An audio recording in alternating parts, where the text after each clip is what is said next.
Okay,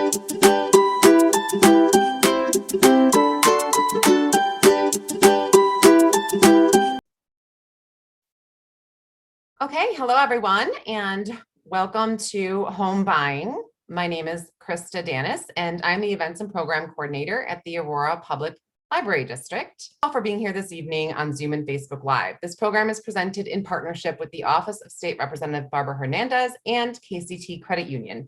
It is my pleasure to introduce our presenters this evening. Unfortunately, Nora Walsh and Barbara Hernandez from State Rep's office could not be here this evening, but I would love to introduce you to our presenters tonight from the KCT Credit Union. So first we have Marlon Glenn, who is a financial wellness educator from there, and Jessica Robledo, the Director of Real Estate Lending. So welcome to you both. Before I hand it over, I'm going to just say a couple things coming up at the library, some fun outdoor events that are coming up for Pride and for our summer reading adventure. First, on Friday, June 4th from 6 to 9, the library will be participating in First Fridays with a Pride Storytime for children of all ages, live music, button making, and it's also the opening weekend of our Aurora Pride Drive photo exhibit, which features photos of how Aurora celebrated Pride during the global pandemic last year. The next day, on Saturday, June 5th at 10:30, we will be kicking off our summer reading program, which starts from June 1st and goes to July 31st. And on June 5th, we'll be having a celebration for all ages, which includes tropical steel drums, crafts, games, and balloon creations with Smarty Pants, who is a really, really amazing entertainer in the area. So for more information, make sure you check out our events page on our website, aurorapubliclibrary.org. So finally, closed captions are available if you need them. You can turn them on by clicking the live transcript button at the bottom of the screen and saying choose subtitles, show subtitles. And then if they're on and you wish to turn them off, you can just click hide subtitles. So finally, and then I'm going to pass it along, we will be taking questions at the end of the presentation via the Q&A function in Zoom and the comments in Facebook. So I think that with our powerhouse team of presenters here from KCT Credit Union, we will be able to help you navigate this challenging real estate financial scene that we are currently witnessing. So with that, I will turn it over to Marlon and Jessica. Thank you so much, Krista. I appreciate that. And some of those events sound really fun. I'm going to have to check those out. So thank you so much. I want to give the Aurora Public Library many, many thanks for allowing us to partner with you, as well as the State Representative Barbara Hernandez office for supporting us in bringing some financial wellness to our communities and the communities that we serve.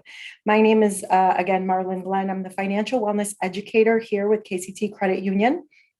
I'm joined by Jessica Robledo, who is the director of our real estate lending here. And she's joining us so that she can kind of walk us through some examples that we're going to see and, some of the programs that are available as far as mortgage options out there, and answer any questions or help answer any questions that anybody out there might have. As Krista stated, any questions that come up on the Q&A or chat box, we will address those towards the end of the presentation. So please feel free to enter those in, or if you're joining us Facebook Live in the comments section. And again, we really do appreciate you taking the time out of your evening to join us today and watch this presentation. Hopefully it will be some useful information for you. So, whether you're just starting to maybe think about buying a home, or whether you have already kind of started, maybe lining up your ducks to be able to purchase a home. Today, we're going to talk a little bit about the advantages and disadvantages of, buying a home compared to maybe renting a home, and really kind of talk about, whether this is the right time for you. While it is the American dream, it may not be everybody's dream. I've had plenty of people go through some of my presentations and then decide, you know what, I don't know if I want to be a homeowner, and that's perfectly fine. Hopefully the information that we share with you today will at least stimulate some questions in your brain. And we'll talk a little bit about how to get a pre-approval, what the difference there is between a pre-approval and a pre-qualification, who does what and when you should get those done, as well as some of the mortgage programs that are available to you and maybe how to obtain that best rate available. So let's start off with taking a look at some of the advantages of just renting, right? So usually you have very limited responsibilities if you, as a renter, right? Because this is not your property. Typically something goes wrong, you're gonna call up your landlord who's gonna come over and take care of it, whether that's a repair or some maintenance that needs to be done on the property. So a lot of times that lease is for, maybe a year worth of time. So, you know what your rent's going to be. So it's very easy to kind of budget that, and know this is what my rent payment's going to be for the next year or so. That's not necessarily going to fluctuate. As a renter, you're not typically impacted too much by the property taxes or the homeowner's insurance of the actual property, which can usually fluctuate. So when you are a homeowner, those will usually increase year over year. And the only real way that they're going to affect you as a renter is if they increase to the point where your landlord has to increase your rent to try to cover that difference there. But you are not actually going to be responsible for making those payments. Certainly there's more mobility as a renter. So again, leases can be, year long, maybe 2 or 3 years, but they can always be from month to month as well, or you can have shorter term leases as well. So you find out maybe it's not the right neighborhood. Maybe you just don't like your neighbors and you want to move out. As a renter, you have that flexibility of being able to kind of up and move if you wanted to. Whereas if you were a homeowner, it might take a little bit longer. I think Jessica probably might be giggling inside, thinking not these days, right? But we'll talk a little bit more about that as we move along. But it's typically going to be a little bit harder for you to sell a home as a homeowner or even rent out that property if you couldn't sell it and needed to rent it out. So what I do always strongly suggest is some points that you want to consider when renting would be that you make sure that you understand that your lease is your legally binding contract. So when it comes to your rights or maybe your security deposit, any damages to the property, any rent increases, these should be listed on your lease agreement and they should be clear enough for both parties to understand. And you want to make sure that you know what your rights are as a renter. These can differ from town to town or city or even the county that you live in. A good example is in the city of Elgin. The city actually requires all landlords to go through a landlord training program and be licensed as landlords. So, this may not necessarily affect you too much, but if you were to not want to renew your lease and your landlord says, no, well, you're going to have to renew it. If they're not licensed, they may not have that right to, really kind of keep you in that lease. So various things that can happen, from county to county or city to city, if there's different requirements there. So just make sure that you know what the laws are out there to protect you. Obviously, you should always do a walkthrough to notate any pre-existing damages to the property to make sure that you have a right to that security deposit and know that you can obtain that back. So you want to make sure that, again, all of that information is clearly stated on your lease agreement when you are signing a lease to rent a property. Another good point that I also like making that last bullet point there, renter's insurance. This is something that so many of us don't have when we go out and find our first new apartment, right? Nobody really talks to us about renter's insurance. Renter's insurance can be huge. It's fairly inexpensive on average, anywhere between $15 and around $25 roughly. And this protects your personal belongings. So in case of a fire, in case of, somebody came in and robbed the place, and maybe you have a 50-inch screen television, and maybe you have an iPad and, large ticket items that were either stolen or damaged, your renter's insurance is going to protect you in that case. So while it's not required, I do always suggest that if you are currently a renter and you plan on being a renter for some time still, that you look into some renter's insurance. So that's kind of the advantages of renting, or some of the bigger differences. When it comes to actually buying a home, which is likely why you're here, you want to do the math. And what does that mean? Well, according to rentdata.org, in the year 2020, the average rent for a 2-bedroom apartment in Kane County or Cook County was about $1,248. In comparison, the average cost for a 2-bedroom home is under $200,000.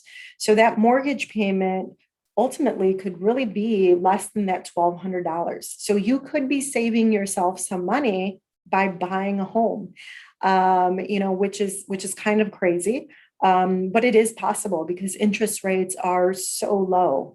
So really do the math and really kind of figure out, does this make sense for me?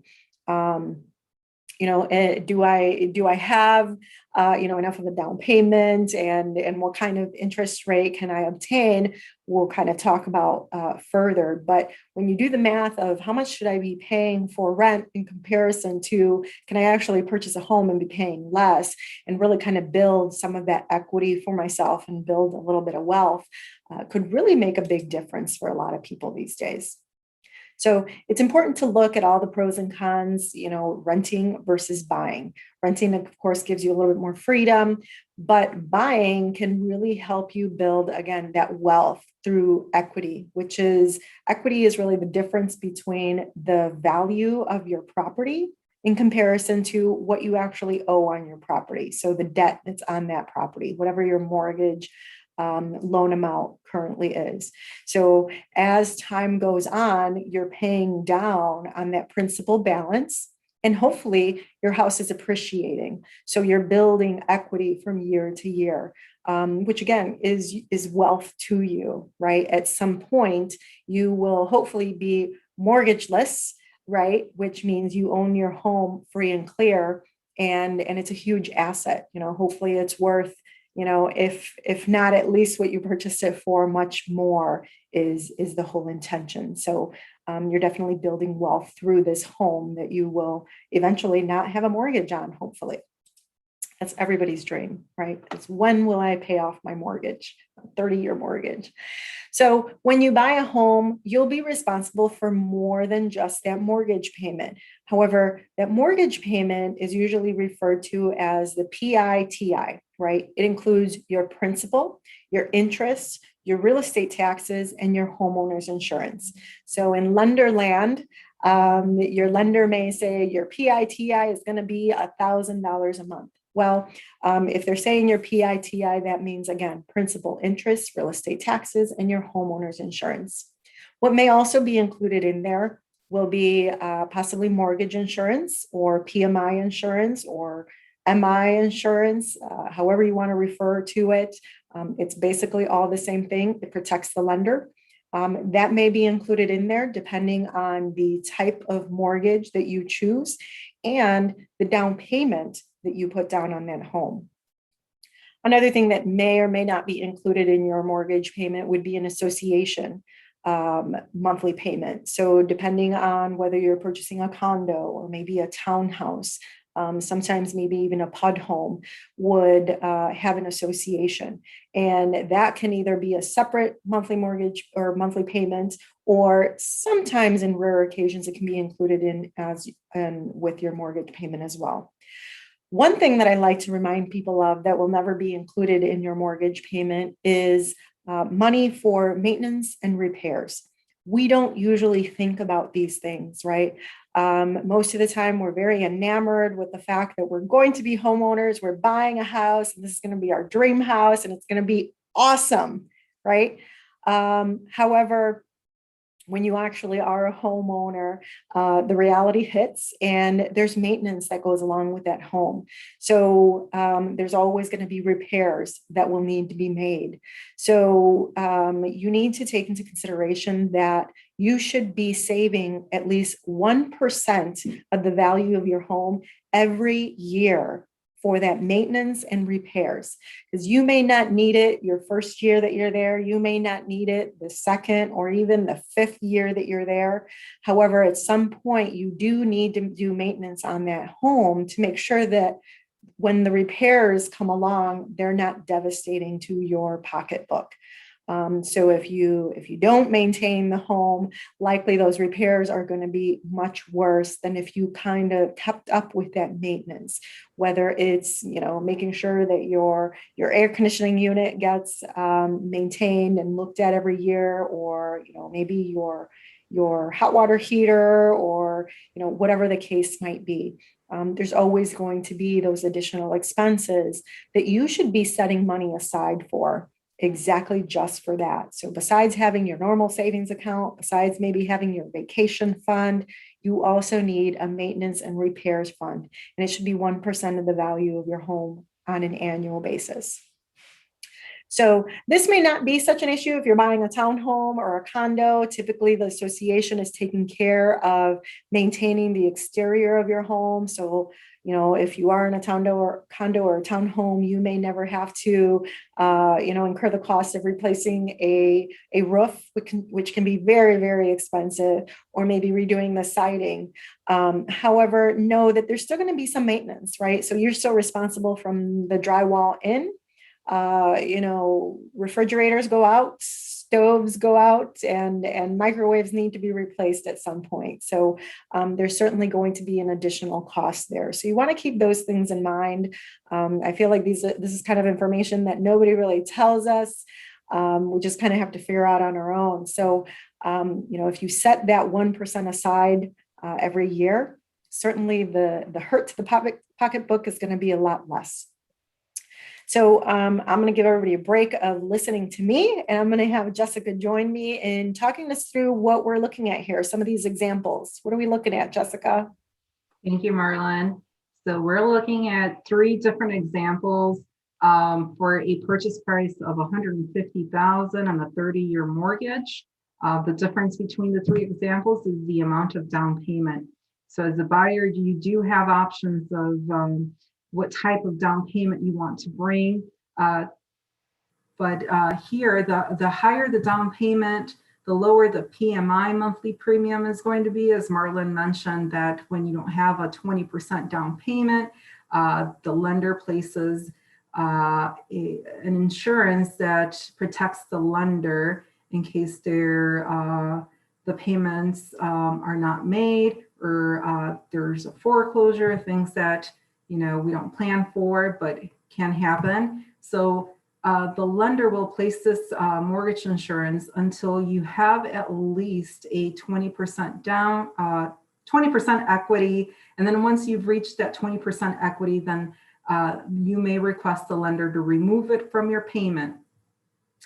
As a buyer, as a first-time home buyer, you do have the option of having a minimum down payment of 3%. For anyone that hasn't had ownership interest in the previous 3 years, you have this option as well. For anyone who has owned property in the previous 3 years, then you have the option of having a minimum down payment of 5%.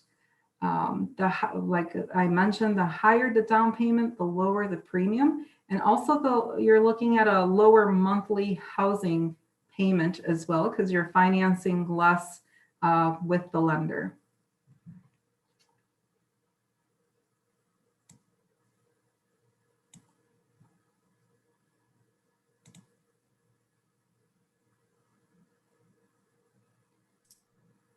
And then that final example there, obviously, if we are putting 20% down there, that mortgage insurance kind of just goes away, right? We never pay it. That's right. So absolutely, when you don't have a 20% down payment, that you're looking at the lowest monthly payment possible. So the same purchase price, just a higher down payment, less financing, and lowest monthly payment that you can have. So that is, I believe, everyone's goal, but there are times where it's not as easy to save up a 20% down. So you do have the other options where you have lower down payment options. Very good. All right, so we've kind of looked at the difference between owning a home, obviously, and renting. And at this point, hopefully you've decided you're definitely interested in buying a house. And, you know, again, this is probably why you're here. So we'll take a look at some of these common questions that we get asked. So we'll look at these in a little bit more detail here. But, you know, what's the first step in the process? Where do I start, right? How much of a down payment do I actually need? You know, we just saw some examples, you know, okay, you might need as little as 3% down if you are a first-time home buyer, 5% if you're not. But obviously, you know, 20% would be the ideal situation, although most of us don't have an extra $30,000 laying around. So you definitely do have options. A lot of times we get asked, you know, do I need to pay all of my other debts first? Or, you know, what does debt to income even mean? And, you know, what if my credit isn't good? So we'll take a look at all of those things here. One of the very first things that you need to do is make sure that you have a spending plan if you don't already have one. Spending plan is really going to help you to figure out where you're at financially currently. You know, I like to suggest to people, do an inventory of all of your debt. Know where you're at, know how much you actually need to pay. We all kind of have an idea of, you know, what we owe and, you know, who we owe that to. But until we actually sit down and write it in black and white and it's in front of us, will we actually go, wow, you know, these are all my monthly payments, right? And this is how much I'm paying on my credit cards, and these are the interest rates. So actually sit down and do an inventory of all the debt that you currently have, and really kind of put that in a budget and kind of make a plan for, you know, maybe you find out you do need to pay down some debt currently, or maybe you find out, wow, I should have been looking to get pre-approved, you know, a year ago.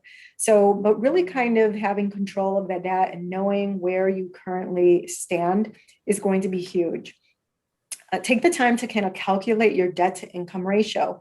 Basically adding up all of those monthly minimum payments that you owe, and then calculating your gross income and dividing those. So you would divide your total monthly debt divided by your monthly gross income and come up with a debt to income ratio. Your lender's going to do the same thing. And not only are they going to take that into account with the new payment, but they're also taking into account without that payment, where are you currently at with your debt to income ratio? So knowing where you're at, and then knowing how that fits into your budget is very, very important. That's one step that a lot of us don't really take the time to figure out, because there's a huge difference between our gross income and our net income. And what we want to remember is that lenders are looking and pre-approving us on our gross income.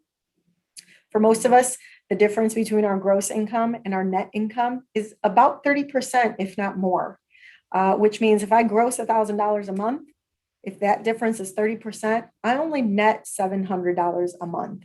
If I gross $1,000 a month and my lender is pre-approving me at 40% of my gross income, that means I have a $400 a month mortgage payment.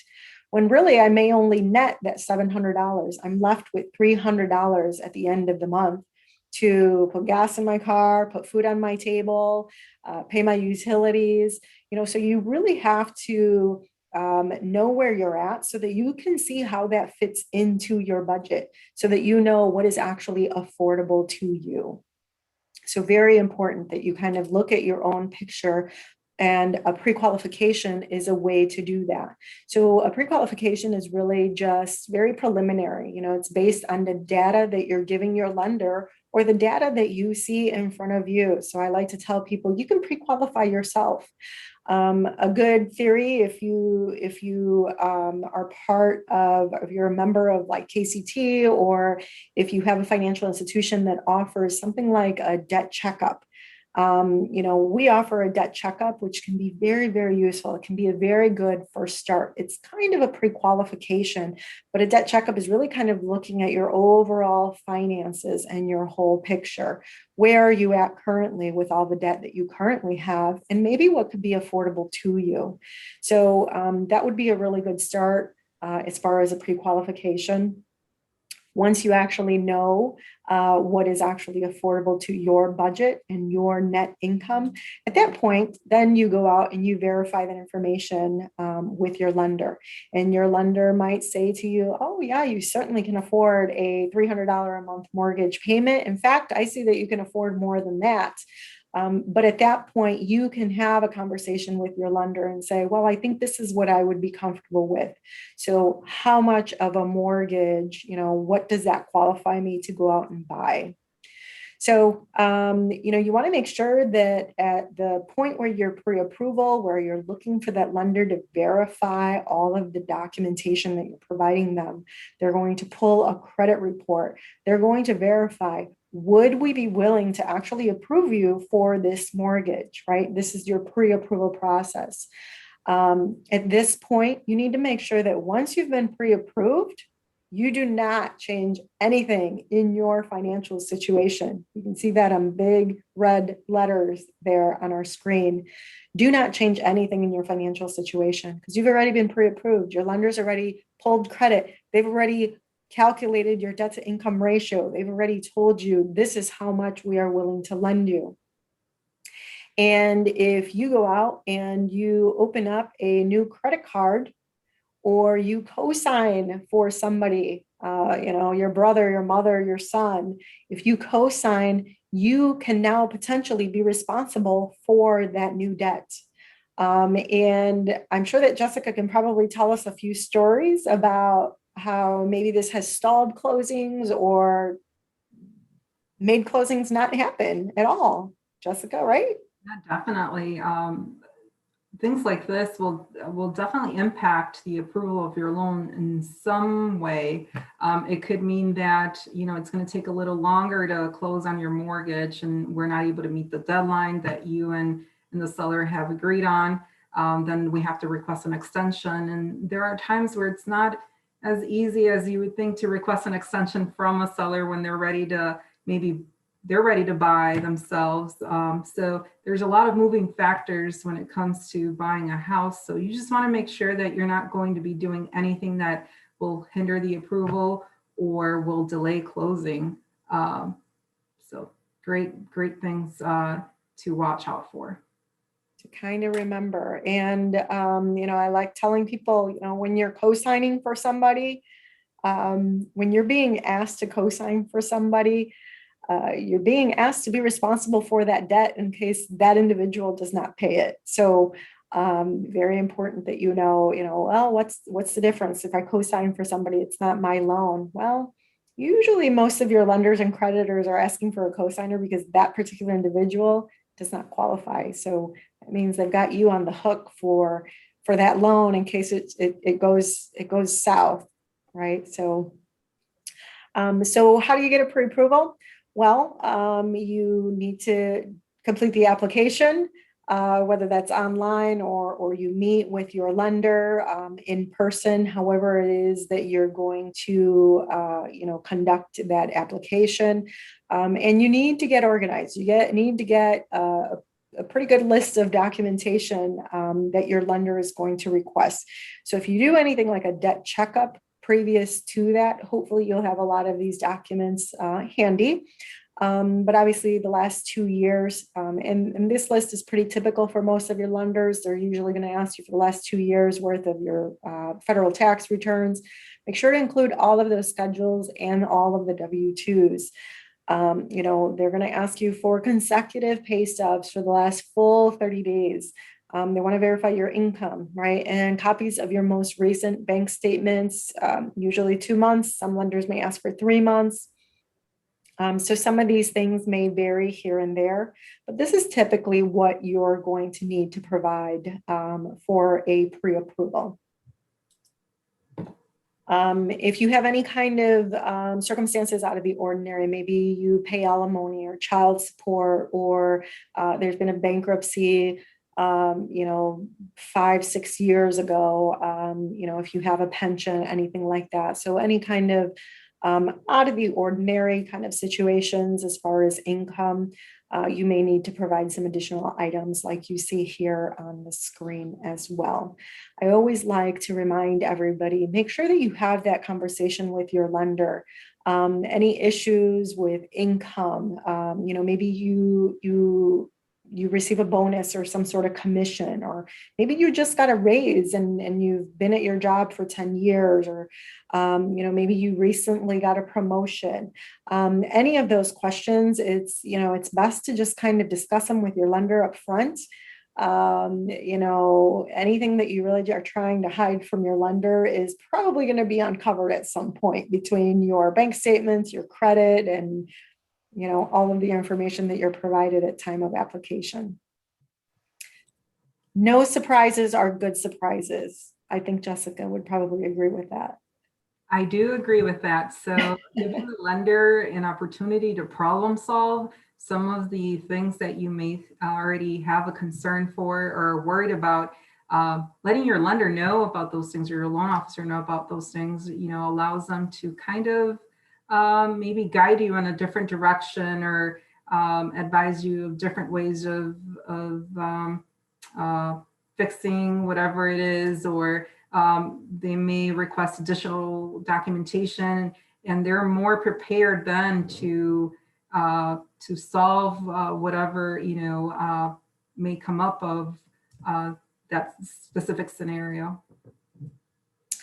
And so, you can help that process along by, again, kind of just making sure that you are, keeping your lender, on top of, anything that's happening in your financial situation. But hopefully previous to that, you've already kind of calculated what's affordable to you, what fits into your budget, and exactly what to expect prior to sitting with your lender and, really kind of figuring all of that out. So, once you actually get the pre-approval from your lender and had that discussion, then obviously at that point, you're ready to find a realtor and find a property. You'll also need an attorney, to kind of review that contract. Once you actually make an offer, there's a contract, and you need an attorney to kind of review those. There's disclosures that your lender will send you. Make sure that you're on top of, signing those and returning them back, or any, like Jessica said, any additional documentation that is needed. Making sure that you're handing that over in a timely manner can obviously move the process along for you. So it's definitely a team effort when it comes to buying a home. Everybody has to really stay in communication, and that includes you as the consumer and as the, future homeowner as well. So how do you get the best rate? What are some of the things that your lender is looking at? So we're going to take a look, and I think Jessica's going to kind of walk us through some of these C's of credit, I think.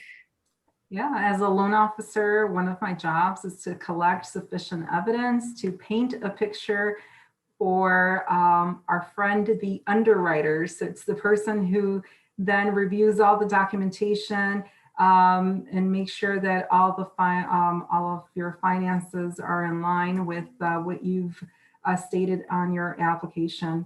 So we need to verify that your funds will be available for closing to cover your down payment, closing costs, to make sure that we can pay the attorney.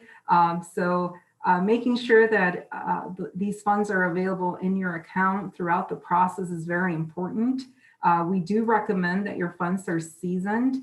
What seasoned funds are considered is for the money to be in the account for at least 2 months, but we recommend anywhere from 2 to 3 months. We also verify that you have the ability to repay the mortgage. and other monthly debts that are reflected on the credit report. So from the pre-qualification process through the pre-approval process, we just need to ensure that your debt to income ratio remains the same from the initial pre-qualification.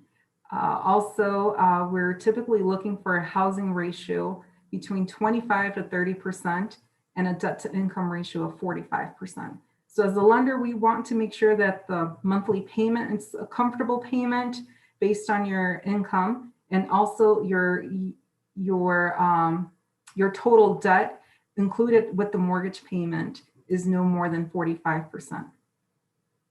Now, as your lender, we want to make sure that the purchase price is at or above the home's value.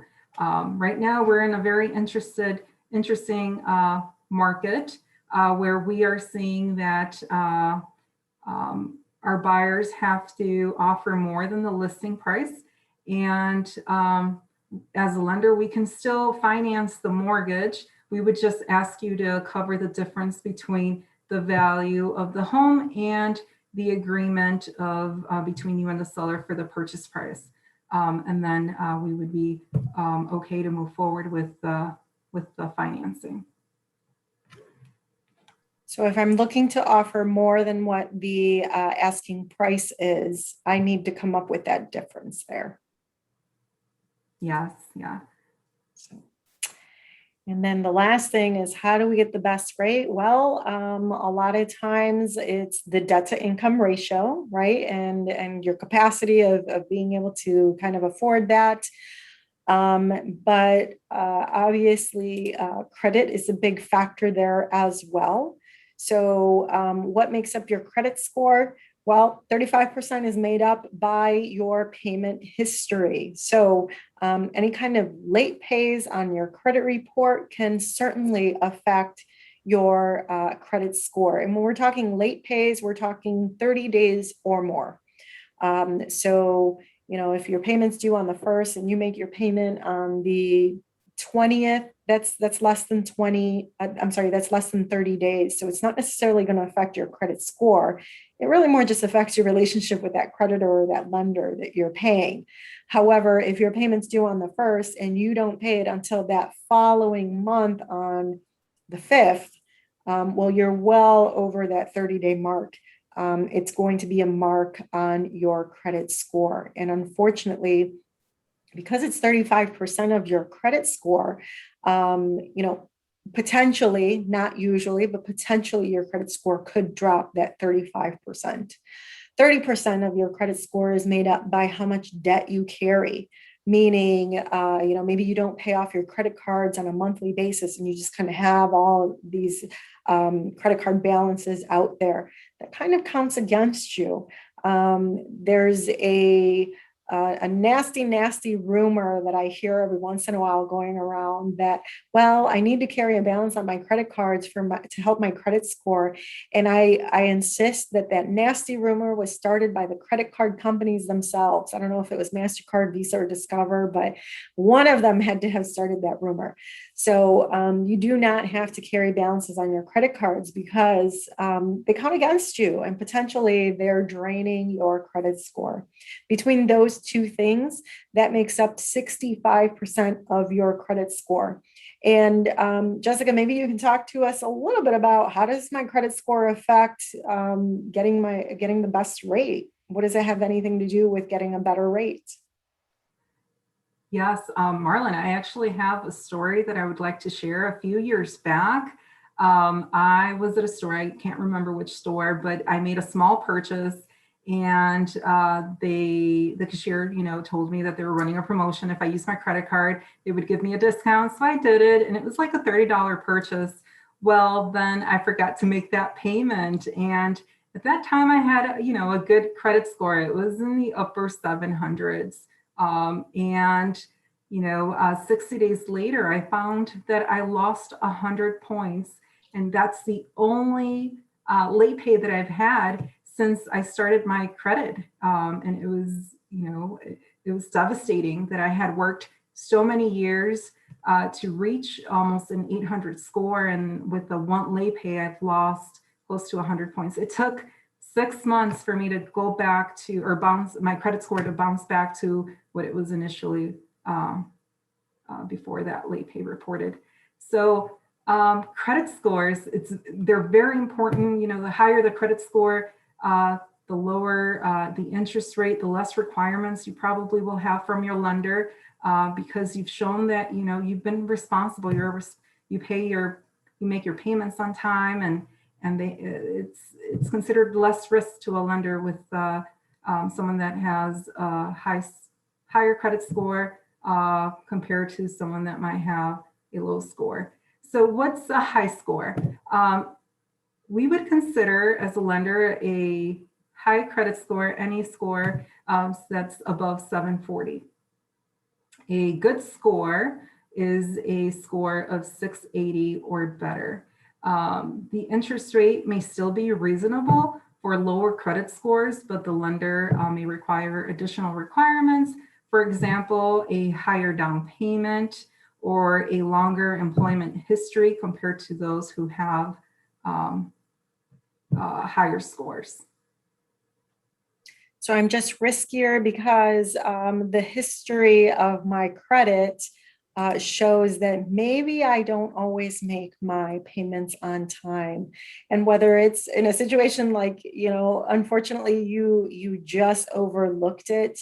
But what's interesting is credit scores, as we just saw, are kind of, you know, they're a percentage there, and it's a constant, you know, every time a payment is made or every time additional debt is made. So it's a constant change for credit score. So my credit score today is going to be completely different than what my credit score is tomorrow, because I like to just say it's a snapshot of that moment in time of what happened to happen with your credit. You know, maybe a payment posts today, so tomorrow my credit score is going to be totally different. But it's interesting because it seems to me like, because it's a percentage, the higher my credit score is, when I do have that one late pay, the more drastic that drop is going to be, because it's a percentage, right? So you know, 30% of 800 is much more than 30% of 600. So, you know, unfortunately, yeah, the mighty fall quite hard when that happens. So we want to keep that in mind. But yeah, obviously, somebody with, you know, a close to 800 credit score, that means there's, you know, not likely been a blemish, or it's been a very, very long time since there's been a blemish on their credit, which means less risk for the lender, really. So talk to us a little bit about a conventional mortgage. What is a conventional mortgage? Yeah, there are various types of mortgage financing, but the two most commons are conventional and FHA. Depending on your individual scenario, you may find that one has a better fit than the other. A conventional loan is typically good for those who have credit scores of 680 or better, have a minimum down payment of 3% if you're a first-time home buyer, or 5% if you already owned property and are buying again. And also for those looking to get pre-qualified for a debt to income ratio of 45% or less. With conventional financing, if you don't have a 20% down payment, PMI is added to your monthly payment, and at some point it will fall off. For some, it'll be sooner than later, and for others, it can take you know, anywhere between 5 to 7 years, maybe longer, depending on the situation, and also the amount of down payment that was given at the time of purchase. The next type of financing is FHA. FHA financing may be a good option for buyers who are looking for a 15 or 30-year options, have credit scores between 600 and 680. That for those buyers that may be looking to get qualified for a higher loan amount, and their debt to income ratio is closer to 55%. Also, for those looking to have a down payment of less than 5% with an FHA option, you can go as low as 3.5%.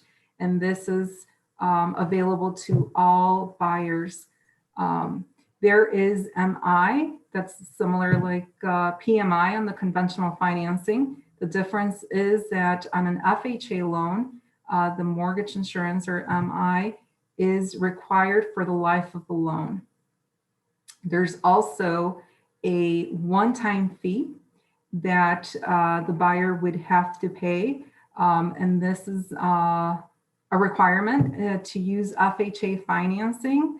And one of the reasons that I know that they have this fee is because FHA loans are backed by the Federal Housing Administration to allow more flexibility on the loans. And that's why the premium is collected. It's a percentage of the loan amount, and the lender allows financing to cover this fee. So not necessarily you'll have to pay it out of pocket, but it is part of closing costs. And yeah, if we were to compare conventional closing costs to FHA closing costs, you may find that the closing costs on a FHA are higher for this reason.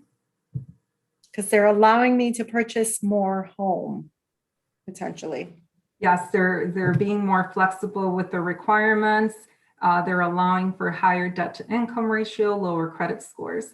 So FHA mortgage isn't necessarily a good option for people who have the lower credit scores. It could be an option for someone who can't show all of their income through W-2s or tax returns. It could be for those who are self-employed and it's hard to show their income on paper through tax returns. So it could be that on paper they're close to a 55%, but you know their cash flows much less or much more than that. So it just really depends on it's very specific on your scenario, on your so allow your lender to you know provide you with the options and recommendations as well. They're the experts.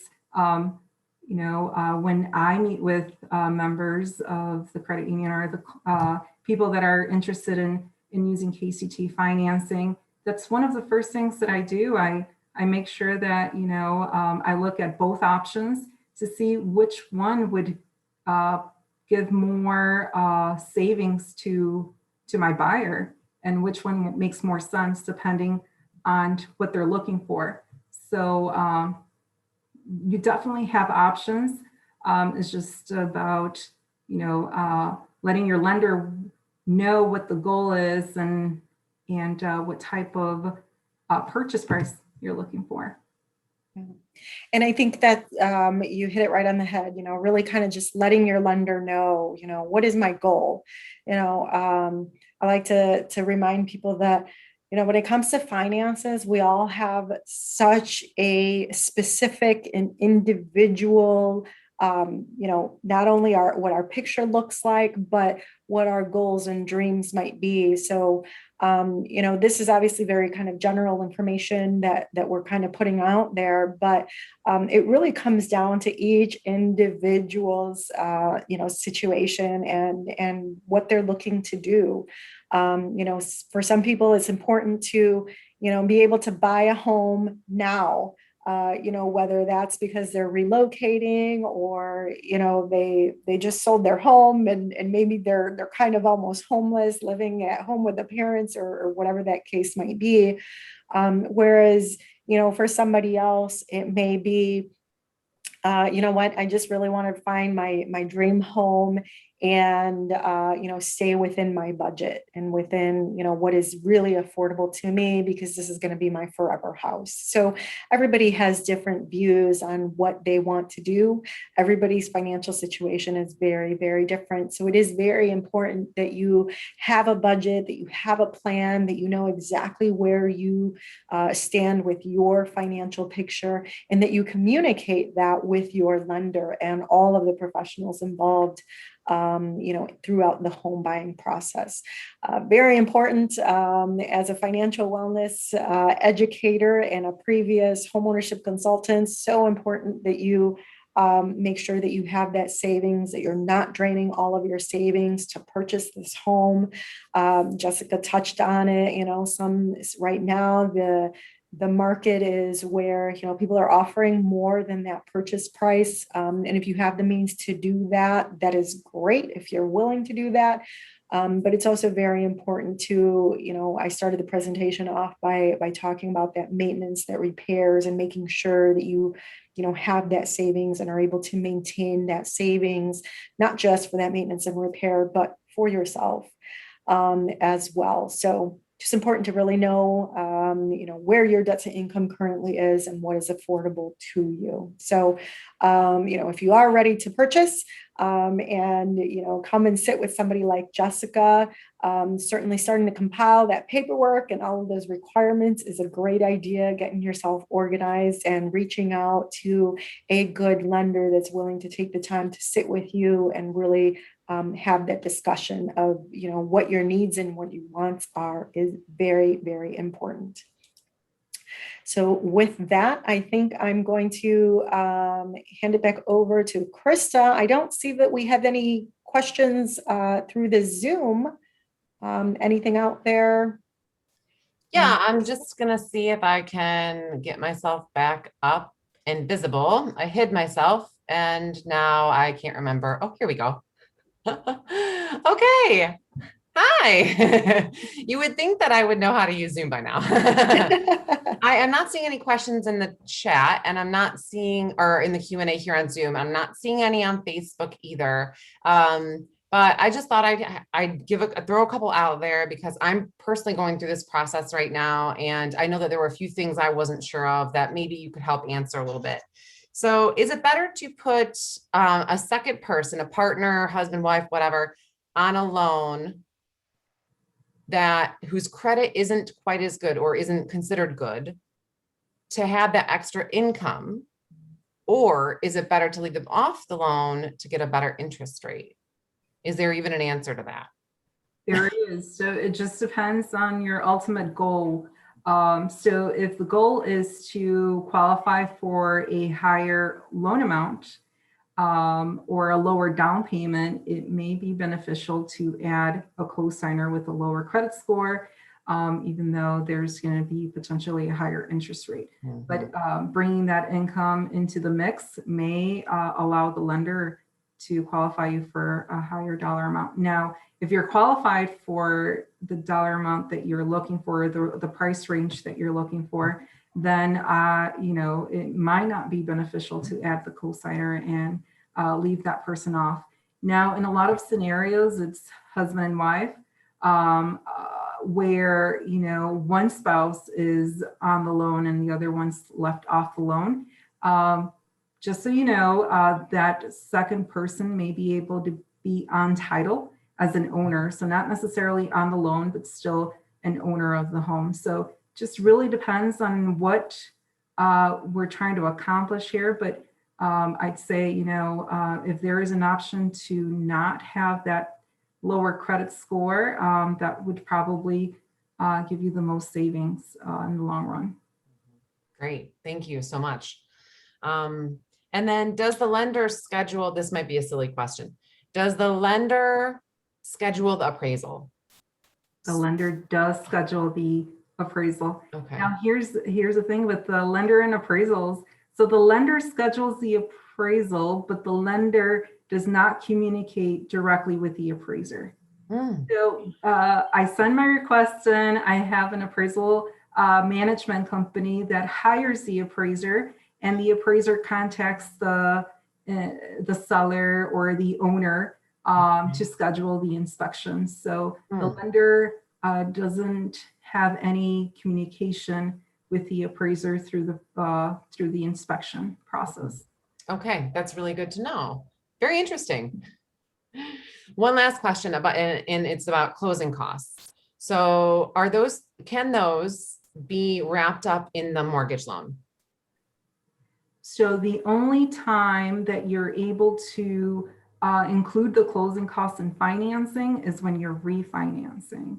Okay. Otherwise, you wouldn't be able to include closing costs. So on a purchase, the lender's looking to finance the purchase price less the required down payment, and that's it. Nothing else is included unless you're using FHA financing. With FHA financing, the only closing cost that can be included is the one-time fee that they collect for that type of loan.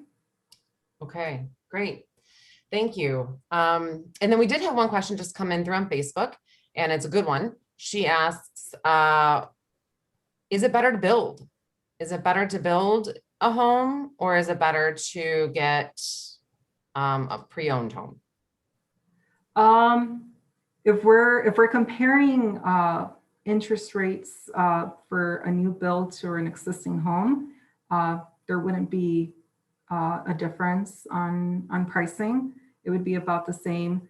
Requirements, lender requirements should be about the same, unless you're looking to build your own and you're not really working directly with the builder. So you may need what we call a construction loan or a temporary loan, so you can start building. But otherwise, if you're working directly with the builder and they're going to build a house using their own funds, and then you're going to be purchasing the house, there's really no difference between the rate that you would be qualified for. Okay. Okay. And then also, you're probably not, if you're going to build in that way, the ladder that you were talking about, you probably aren't going to be necessarily getting in that bidding war scenario where you might be paying more or offering more than the place is worth. No, no, not necessarily. It's more about the options the builder offers. So wanted, an upgrade, it might cost you a little bit more than if you were to do it yourself later on. So those are things that maybe would cost a little bit more if you're looking for upgrades when you're building. Right. That is something that my realtor told me is, it can seem low, the price that it's listed at, but that inevitably that increases sometimes way more than you would expect because of those add-ons or those, whatever they're called. You said maybe add-on, those extras. Yeah, the upgrades. So they'll offer like the basic model, and then from there you can go and get a little bit fancier, maybe cabinets than what the basic model would offer. So it just really depends on your taste Right. at the end. But I think they're both good options. I mean, if you can't find a house that's on the market that that you like, or it doesn't have the space, the location, maybe a new build will give you that, so you can customize it to your liking. Yeah, sounds good. And then my last question, I asked this at every one, Marlon remembers in the last one, but I think it's a really good question. What is the difference between like a credit union and a bank? I think there's some confusion on that. So yeah, I think the main difference is I've worked at both. Actually, KCC Credit Union is the first credit union that I've ever worked at. And to be completely honest with you, I did not know the difference between a credit union and a bank. I thought it was the same thing. I think the main difference is how it works. A credit union is a not-for-profit organization, which means we are much more focused on giving back to our members. You become a member of a credit union, you're not a customer. And after working here for almost 2 years, I remember to call our members instead of customers, because at a bank, it's a business just like any other, right? Banks are for profit. They have a board of directors that they answer to, that they have to, continue making profits for, whereas a credit union is, again, that not for profit.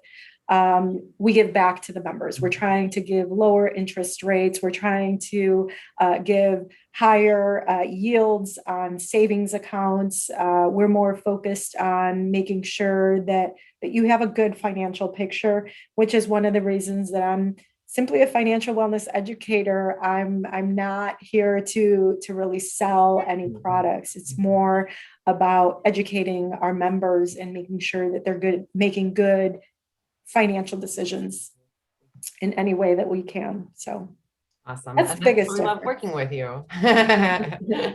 So, Thank you. I've been with the credit union for a very, very long time. I'm on 18 years.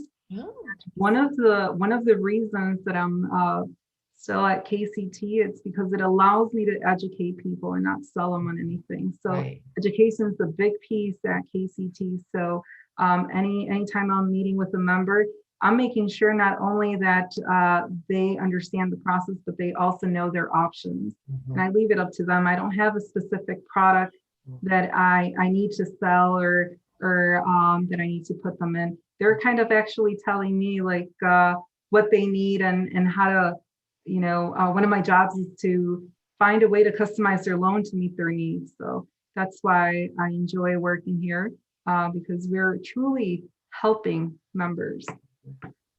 That's so great. Thank you so much. And I think that shows through in your presentations that passion and commitment to a higher, like a bigger purpose than sales, right?